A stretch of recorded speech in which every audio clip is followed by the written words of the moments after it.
ഞാൻ doctor Maria Lisa Mathew, veterinary doctor. കടലാമ കുഞ്ഞുങ്ങൾ തികച്ചും അനാഥരാണ്. അവർക്ക് സംരക്ഷണം കൂടിയേ തീരൂ. കടലാമകൾ 7 ഇനമുണ്ട്. അവരുടെ രീതികളും ഭക്ഷണവുമൊക്കെ പല തരത്തിലാണ്. കടൽപ്പുല്ല്, ആൽഗെ, ഞണ്ട്, ചിപ്പി, ജെല്ലി ഫിഷ്, കടൽ സ്പോഞ്ചുകൾ, ചെറിയ മത്സ്യങ്ങൾ, ചെമ്മീൻ, കോറൽ, കടൽ വെള്ളരിക്ക, അങ്ങനെ പലതും കഴിക്കുന്നവരുണ്ട് ഇവരുടെ ഇടയിൽ. തല ഷെല്ലിനുള്ളിലാക്കാൻ ഇവർക്ക് കഴിയില്ല. പ്രായപൂർത്തിയാകാനും വർഷങ്ങളെടുക്കും. 10 വർഷം മുതൽ 50 വർഷം വരെ. ഇണചേരൽ കടലിലാണ്. മുട്ടയിടാൻ പെൺ കടലാമ ബീച്ചിലെത്തും. ഒരു കുഴി കുഴിക്കും.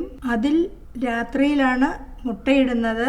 80 മുതൽ 150 മുട്ട ശടശടയെന്നങ്ങിടും. എന്നിട്ട് നേരെ കടലിലേക്ക് പോകും. 2 ആഴ്ച കഴിയുമ്പോൾ വീണ്ടും വന്ന് മറ്റൊരു കുഴിയുണ്ടാക്കും. അതിലും ഇതുപോലെ ധാരാളം മുട്ടകളിടും. എന്നിട്ട് തിരിച്ചു പോകും. അങ്ങനെ 3-4 തവണ മുട്ടയിടും.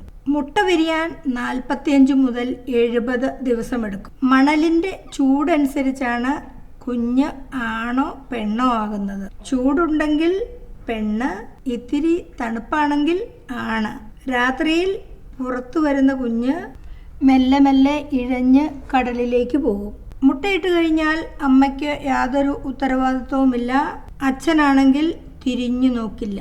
അതുകൊണ്ട് മുട്ട മുതൽ വിരിഞ്ഞ് കുഞ്ഞ് കടലിലെത്തുന്നതുവരെ ഒരുപാട് ശത്രുക്കൾ തക്കം പാർത്തിരിപ്പുണ്ട് ഇവരെ ശാപ്പിടാനായി. കണക്ക് പറയുന്നത് ശരിയാണോ എന്നറിയില്ല. 1000 മുട്ട വിരിഞ്ഞാൽ ഒരു കുഞ്ഞാണ് രക്ഷപ്പെടുക.